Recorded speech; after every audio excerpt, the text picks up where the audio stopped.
चंदनपुर नाम के एक गांव में ईश्वर नाम का एक चाय वाला रहता था। ईश्वर लोगों को चाय पिलाकर अपना घर चलाता था। इतनी महंगाई होते हुए भी ईश्वर की चाय सस्ती बिकती और कभी तो उधार वाले ग्राहक बिना पैसे दिए ही चाय पी जाते थे, तो कभी कोई मजबूर भूखा प्यासा इंसान आ जाता तो ईश्वर उन्हें भी चाय पिला देता। ईश्वर की चाय की दुकान ऐसी जगह पर थी जहाँ कुछ लोग चाय पीने के बहाने इकट्ठे होते थे और अपने दुख दर्द की बातें आपस में किया करते थे, जो बातें ईश्वर चाय वाला भी सुनता था। क्या बात है नंदन, बड़ा परेशान लग रहा है? हाँ, माँ थोड़ी बीमार है और उनके इलाज के लिए मेरे पास पैसे भी नहीं है। क्या बताऊं, अब मेरा भी मुश्किल से घर चल रहा है। जरा चाय वाले भाई से पूछकर देखो, शायद कुछ मदद मिल जाए। अब नंदन ईश्वर चाय वाले से कहता है, ईश्वर भाई साहब, क्या तुम्हारे पास 1000 रुपए होंगे? मैं 3-4 दिन में वापस कर दूंगा। मेरी माँ का इलाज करवाना है, तो प्लीज मना मत करना। अब ईश्वर इतना पैसे वाला कहाँ था जो लोगों को उधार देता फिरे। फिर भी उसने कुछ रुपए बचा कर रखे थे। ठीक है, ये लो। और ईश्वर चाय वाला उसे पैसे दे देता है और अगले 3-4 दिनों में ही नंदन ने 1000 रुपए चाय वाले को वापस लौटा दिए।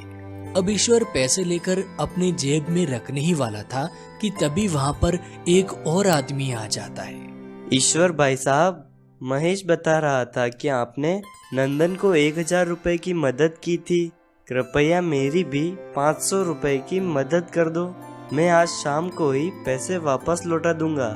अब ईश्वर ने उसे परेशानी में समझा देख 500 रुपए दे दिए और उस आदमी ने उसी दिन शाम को सच में 500 रुपए वापस लौटा दिए।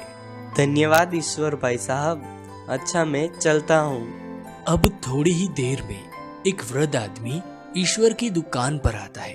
बेटा, नंदन ने मुझे तुम्हारे पास भेजा है। मुझे मेरी दवाइयों के लिए 1200 रुपए की आवश्यकता है। जैसे ही मेरा बेटा मुझे पैसे भेजता है, मैं तुरंत तुम्हें वापस कर दूंगा।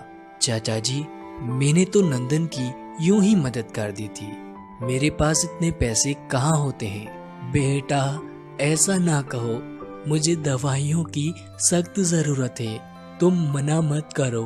आप मेरे पिता समान हैं, इसलिए ये लीजिए 1200 रुपए।